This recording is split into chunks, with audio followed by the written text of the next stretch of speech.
Salut les gens, c'est Vin de la chaîne Vans. Aujourd'hui on se retrouve pour une nouvelle vidéo pour la review de l'épisode 1 de la saison 4 partie 2 de l'Attaque des Titans. Très heureux de reparler de l'Attaque des Titans sur cette chaîne. Vous avez bien sûr pu voir ma réaction sur l'opening tout simplement hier. Aujourd'hui on va faire la review de l'épisode qui est sorti du coup. Donc dans cette vidéo il y aura un petit live reaction après l'intro où il y aura ma réaction sur les différents moments de l'épisode. Et ensuite j'analyserai un peu l'épisode du coup dans la review. Dites-moi si ce format vous plaît, c'est-à-dire d'avoir un petit live reaction des épisodes qu'on va analyser et ensuite d'avoir une review. Mais voilà, bref, c'est parti pour le live reaction et la review de cet épisode. C'est parti. Waouh. Ah. Des doigts, ok. Ah, on reprend sur Hansi et Levi. Ok. Donc chapitre 115. Ok. Ah oui, du coup, Levi, il est dans un sale état, on va dire. Pour les Animonly qui découvrent ça, ça doit être un choc, quand même. Avec le titan, du coup, là-bas, qui est en train de se décomposer. Il est déjà mort. Ah! Ah bah merde! C'est con, ça! Ses plaies sont mineures. C'est c'est de l'intérieur, en fait. Flock qui se doute d'un truc. Bizarre. Oh! Ah, c'est à ce moment-là, le titan. Il s'évapore. La vapeur n'est pas censée être aspirée vers l'intérieur. Bah là, elle l'est. Waouh, ce plan du ciel, il est beau, j'avoue. Avec l'arme. Ah, bah le titan, il s'est déjà évaporé de l'intérieur. Let's go. Tiens, tiens, tiens. Qui voit l'âge? C'est Sig? Putain, oui, oh merde, il est tout nu. Ah ouais. Il est en train de sortir. Ah, c'est la scène qu'on a vue dans le trailer, bah oui. Oh, oh putain. Le cul. Je vais être ban pour ça sur YouTube? Je pense pas. Ça devrait aller. Ouais, les yeux, ils sont tellement bien faits chez Mappa quand même.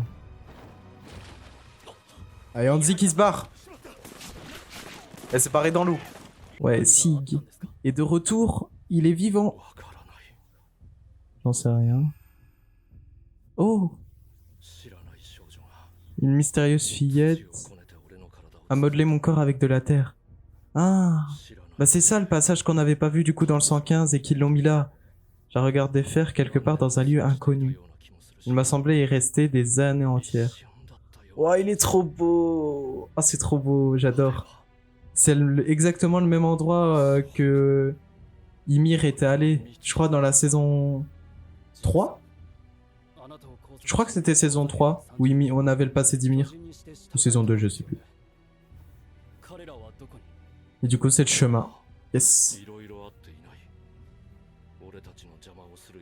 Que personne ici ne se mettra en travers de notre route. Ah. Pardon, t'as le mec tout nu au milieu. Ah, il nous faut continuer à avancer. Eren. Oh oui, l'opening, oui. Oui. Là, je suis d'accord.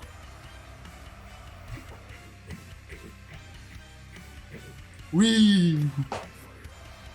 Et j'ai pas arrêté de l'écouter après mon live action, je crois. Sur l'opening. Oh, je la trouve tellement belle, la musique, c'est incroyable. Oh, j'adore. Dire que cet opening, il a été fait par une seule personne, de ce que j'ai compris, je trouve ça incroyable. Parce que le staff pour l'opening, c'est juste une personne. Je sais plus son nom, mais c'est incroyable. Épisode 76, Condamnation. Et là, on repart sur Eren. Let's go. Pieck, tu nous as pas trahi. Ah bah oui, c'est vrai, parce que dans le dernier truc, Pieck, elle avait fait semblant d'avoir trahi les mares. Pour avoir la confiance d'Eren. Ah, je m'en rappelais plus de ça. J'aurais dû revoir la saison 4 partie 1. Mais j'ai pas eu la foi. Ouais, Pieck, reviens dans le combat, t'as 2 titans derrière toi, putain. Ah. Ah bah oui, du coup, oui, oui. La réaction.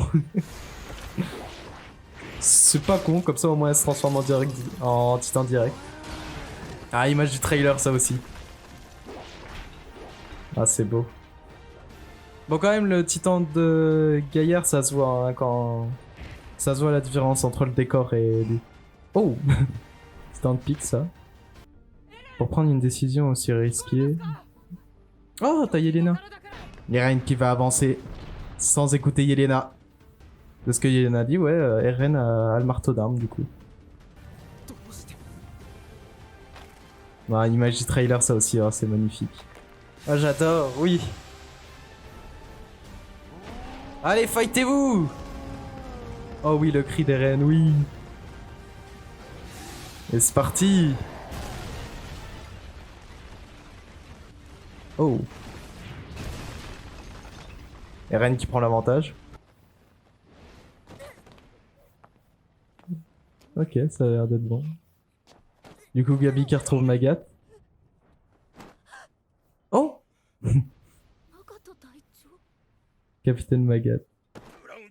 Magat qui la serre dans ses bras, c'est magnifique ça. Ah, le frère de Falco. Ah oui, merde, c'est vrai, lui aussi. Falco, il avait bu le vin, le truc cérébrospinal de Sig. Ah bah oui, du coup. Oui, voilà. Elle lui annonce la nouvelle. Cord, il a l'air différent, j'ai l'impression. Oh. L'artillerie, du coup, qui va être sur pic. C'est ça qu'on avait vu dans le trailer. Maintenant, vous avez réuni l'originel et l'héritier du sang royal. Mais comment tu peux te rappeler de ça, toi? Ouais, du coup, ils ont l'info. Que Sig, il est du sang royal. Eren et Sig ne doivent pas rentrer en contact. Un mec du sang royal et le mec qui a l'originel, c'est vrai que là, ça va me faire mal. Ça va faire très mal. Pas question de se borner à repousser le problème en tuant l'originel. On va le dévorer et mettre un terme à 2000 ans de haine et de rancœur. Ok, ils veulent plus tuer Eren, ils veulent le dévorer complètement. Oh oui. Oh, c'est beau ça.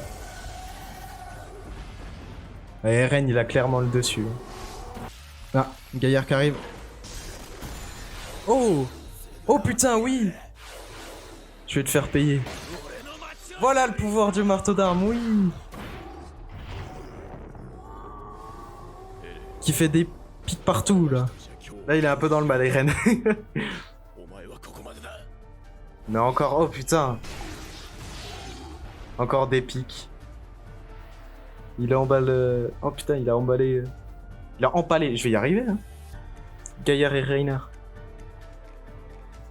Ah, encore une side du trailer, ça. Avec les soldats. Avec Gaillard et Reiner qui vont être dans le mal. Oh putain! Ah oui, c'est vrai, ça. Eren qui se prend un énorme headshot. C'est une nouvelle arme qu'ils ont, du coup, ça? Espère de canon hyper long. Ils ont réussi à la développer en un mois, putain. Oui, clairement, là, ils se font tous démonter. Par contre, ils sont combien sur les toits? Ils sont beaucoup, hein. Ah, il leur fait des pics encore. Et bim, encore un, putain. Deuxième headshot. Oh, ça va être la scène du trailer. C'est ça? Dis-moi que c'est ça, oui. Enfin, oui et non. Du coup, mais oui. Oh. On passe à autre chose, là. Ah, il y a Jean, Connie, Armin, qu'est-ce que ça? Ah oui, il y a un copo. Mara a lancé un raid depuis 6h09. Ah, il est venu les libérer. Ah, oh, Yankopo, il demande l'aide. Oh putain. Ouais, bah, Connie, il l'est pas trop. Il a pas trop peu. J'en ai ma claque des ma trahison, moi. Reiner, Bertolt, Annie, Eren. Ah ouais, putain. C'est vrai que de leur point de vue, ça doit être compliqué. Je vous jure que ça ne savait rien du vin contaminé ni du plan d'éradication. Voilà, il en savait rien, et Yankopo, ça se trouve. Il doit dire vrai, voilà. Je te crois, moi. Ah, Armin. Très diplomate, Armin. Que nous existions tous, et bien compris, tel que le Créateur nous a voulu. car la diversité rend les choses plus intéressantes. Tu as montré que ton approche était à l'opposé des idéaux de Siri. Et rien ne l'a jamais démenti. Relève-toi au Yankopo. Ok, au Yankopo, du coup, avec Armin, Jean, Connie et Mikasa. Il faut une démonstration de la puissance du grand terrassement. Ouais, voilà. Qu'en penses-tu, Mikasa? Tu veux aller secourir Eren? Allez, Mikasa, dis-nous tout. Oui. Mais comme il nous l'a expliqué, c'est certainement, ouais, dicté par mon Sanderkerman. Ah ouais, là, elle a plus du tout confiance en elle. Pourquoi il s'oppose pas à Sig et Yelena? Parce que ce n'est pas la peine. Il sera le seul à décider de l'usage du pouvoir de l'originel. Ouais, son plan, ce serait juste de utiliser Yelena et Sig, du coup. Et acquérir le grand terrassement pour protéger l'île. Grâce à lui, personne n'osera attaquer Paradis pendant 50 ans. C'est pas con comme plan. Ah, ils sont bien, ça, ces plans-là. Je crois pas qu'on les a dans le manga pour montrer vraiment l'horreur de la guerre. Et Eren, il crie tout ce qu'il peut. Oh non, c'est fini comme ça, non. Oh, l'ending, du coup. Bon, je vais garder l'ending. On va regarder ça. Ending assez calme, hein, putain. Concentré encore sur Eren, du coup. Ouais. Pas mal la musique.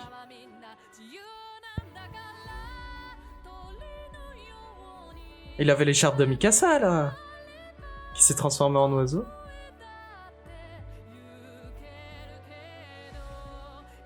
Ah ouais, putain, c'est beau.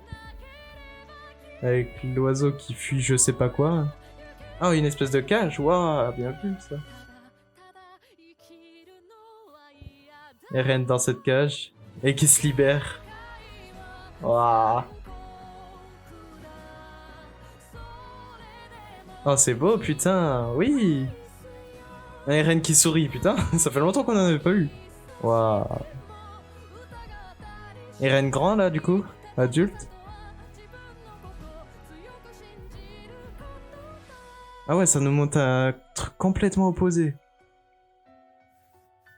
Ah, j'aime beaucoup. Donc voilà pour le live action. Maintenant, pour la review, un épisode qui est surtout concentré pour le manga sur le chapitre 117.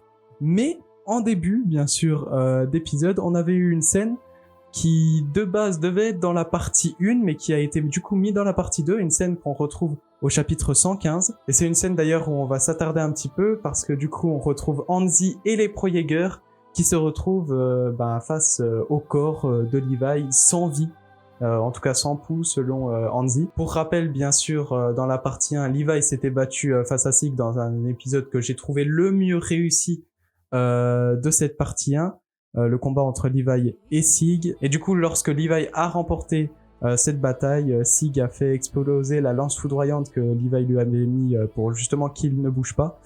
Et du coup a fait sauter Levi sur le coup. Et c'est un Levi qu'on retrouve complètement amoché au niveau du visage, qui ne bouge même plus. Et du coup, soudain, juste après que Floch ait demandé de vérifier le pouls par lui-même de Levi, on a le Titan qui était à côté. Le Titan qui était à côté, et je crois qu'il avait mis Sig dans son ventre, si je me rappelle bien, dans la dernière partie, qui tout simplement s'évapore, mais de l'intérieur, ce qui est assez bizarre. Et le Titan qui laisse apparaître le magnifique cul de Sig. Sig du coup qui sort du Titan, et Hanzi d'ailleurs en profite pour tout simplement se barrer par la rivière avec le corps de Levi. Alors c'est là du coup qu'intervient le oui ou non Levi est mort ou pas, parce que est-ce que Hanzi serait jeté comme ça dans la rivière si Levi était mort? Est-ce que Hanzi a fait ça juste pour se protéger elle-même, mais en emmenant quand même la dépouille de Levi? On verra ça, je pense, dans les prochains épisodes. Mais du coup, voilà, Sig, qu'on croyait mort, est de retour, et il nous explique cela par le fait que ce soit une mystérieuse fille qui ait réparé son corps avec un espèce du sable. J'ai l'impression que c'est dans le chemin, justement. Le chemin, d'ailleurs, qu'on avait pu voir dans la saison 3, partie 1, si je me rappelle bien, où on avait déjà Ymir, la pote à Historia, du coup, qui s'est fait bouffer par Gaillard. qui en sortant justement du Titan avait réussi à entrer dans cette espèce de chemin que Sig parle. Alors bien sûr, qui est cette mystérieuse jeune fille? Bon, on peut émettre des théories, etc. Mais moi, je préfère pas vous en dire plus, vu que j'ai lu le manga, je préfère pas, au risque de vous spoiler. Mais je pense que c'est assez... Je pense que vous pouvez trouver par vous-même. Pour la suite de l'épisode, bien sûr, il se sépare en deux parties. Une première partie où on a le combat entre Eren, Reiner, Gaillard, Pieck, etc. Entre les Mars et les Pro-Jäger. Et du coup, je parlerai dans un second temps, bien sûr, de la deuxième partie de l'épisode qui est plus concentrée sur Oyonkopo, Armin, Mikasa, etc. Sur les motivations, on va dire, d'Eren. Donc pour la première partie de l'épisode, avec le combat entre Eren et Reiner, un Eren qui est assez dominateur, justement, face à Reiner, et qui l'est encore plus, malgré l'intervention de Gaillard, lorsque on a enfin la révélation, enfin pas tellement une révélation, mais plutôt la confirmation que Eren a bien le titan marteau d'armes, du coup, lorsqu'il fait jaillir des pics justement pour éviter de se faire bouffer par Gaillard. Une scène d'ailleurs assez bien mise en scène. J'ai trouvé que le combat entre les titans était assez bon dans l'animation. Je le trouve d'ailleurs meilleur que par exemple un combat qu'on avait eu à Revelio, où il y avait les mêmes personnages, Reiner, Pieck, Gaillard, etc. Je trouve beaucoup plus, je sais pas comment dire, mais beaucoup plus fondu dans le décor, je dirais. Mais voilà, avec les OST bien sûr qui vont bien. La rage d'Eren qu'on sent vraiment forte. Et bien sûr, l'événement dans ce combat, le fait que Pieck utilise la nouvelle artillerie, je suppose qu'ils ont mise au point, qui est une artillerie lourde, et qui met 2 headshots dans la tête d'Eren et qui l'affaiblit complètement. Et en plus, il y a Reiner qui prend justement un des pics que Eren a construit pour l'empaler en plein cœur d'Eren, enfin en plein cœur du titan d'Eren. Et pendant ce combat, je trouve qu'on a eu quelques petits moments assez bien pour que je puisse les analyser. On a d'ailleurs la petite mention des 2 moments drôles où il y a Pieck qui demande à Gaillard de lui couper la main et t'as les deux qui sont effrayés par ça. Ça, c'était un moment assez drôle. Et aussi, on a le bas les couilles total de Eren lorsque Yelena lui demande de se sortir de son titan. J'aurais pas aimé me prendre avant pareil perso. Mais voilà, on a aussi le moment où le maréchal, du coup le nouveau maréchal Magat, retrouve Gabi et qu'il la serre dans ses bras. Je trouve ce moment assez fort justement parce que Gabi est pourtant une Eldienne, malgré qu'elle est le potentiel héritier du titan cuirassé. On voit bien que Magat quand même il a une attache envers Gabi et envers tout simplement les espèces d'héritiers des titans. Et du coup j'ai trouvé assez fort quand même que ce soit un Mar qui serre dans ses bras Gabi. Et bien sûr aussi on a Cord d'ailleurs que j'ai pas reconnu au premier regard. J'ai trouvé ses yeux beaucoup plus petits que dans la première partie. Qui apprend du coup que son frère a bien sûr ingéré le liquide cérébrospinal de Sig. Bref, voilà pour la première partie. Et enfin, dans la seconde partie, une seconde partie surtout orientée sur les amis d'Eren, c'est-à-dire Armin, Mikasa, Connie, et Oyonkopo qui, en voyant Eren en difficulté, allait direct chercher du coup de l'aide, avec un accueil pas très chaleureux de Connie, qui a 2 doigts de frapper Oyonkopo. Après, ça se comprend, vu justement l'espèce de... Vu comment se sont tournés les événements, on pourrait justement comprendre la réaction de Connie face à Oyonkopo, de les avoir enfermés, etc. Du coup, ils viennent demander leur aide alors que tout simplement, ils les avaient jetés en prison. Et en plus, justement, ils leur demandent leur aide pour qu'ils soient stériles, parce que le plan de base, c'est bien sûr la stérilisation des Eldiens. Mais on a Armin, très diplomatique d'ailleurs, qui laisse parler Oyonkopo, qui est d'accord avec lui sur le fait que tout simplement Oyonkopo est innocent, ça se trouve, il savait rien de ce qui allait se passer. Le but tout d'abord de Oyonkopo, c'était justement juste de développer l'Empire d'Eldia pour combattre Mar, alors que le plan de Yelena est complètement différent et tout simplement d'éradiquer les Eldiens, mais de manière douce. Et on a Armin et Oyonkopo du coup qui proposent l'idée que il y aurait un espèce de grand terrassement, mais à petite échelle, justement pour faire une démonstration de force de l'Empire Eldien, et comme ça ils seront pas attaqués pendant 50 ans. Et c'est peut-être justement c'est ce que dit Armin, c'est peut-être l'intention d'Eren parce qu'ils ont du mal à croire justement que Eren veuille stériliser les Eldiens. C'est pas du tout de son genre, et peut-être justement qu'il aborderait cette solution parce que de toute façon ce sera lui qui aura le contrôle finalement vu que c'est le titan originel, et de toute façon du coup vu que c'est le titan originel, Eren pourra faire ce qu'il veut dans le chemin, faire un grand terrassement à petites échelles, stériliser les Eldiens, mettre enceinte Mikasa, bref, il peut tout faire. Et on finit l'épisode sur les horreurs de la guerre justement, de cette bataille qui sont à chaque fois très bien mises en scène par Mappa. Avec justement on nous montre vraiment les deux côtés, l'Empire Mar et l'Empire Eldien qui s'affrontent vraiment avec une grande violence, et aussi on finit sur le cri d'Eren qui est en pleine souffrance face du coup à ce qui vient de se prendre tout simplement. Et voilà, on finit du coup sur cet épisode. On a aussi l'ending, et on a l'ending du coup que j'ai plutôt réagi du coup dans le live action de cette vidéo. Un ending beaucoup tourné sur Eren, et que j'ai trouvé magnifique. Il y en a beaucoup qui pensent justement que ça fait c'est trop lent, la musique est trop douce, mais je trouve pour un ending c'est parfait d'avoir ça, et surtout que ce soit tourné sur Eren par exemple, avec la symbolique justement de se libérer de la cage, etc. Où on a aussi à la fin un Eren adulte justement qui marche dans les fleurs. Je trouvais ça assez beau. Et je trouve que l'ending va très bien tout simplement pour cette deuxième partie de la saison 4. Bref, voilà pour cette review et ce live action de cet épisode. J'espère que ça vous aura plu. Dites-moi en commentaire tout simplement si ce format justement live action et review vous plaît, si je dois améliorer d'autres choses, parce qu'on peut toujours s'améliorer. Moi je vous retrouve mercredi pour la review du chapitre de Tokyo Revenger. D'ici là, portez-vous bien et à la semaine prochaine. Ciao!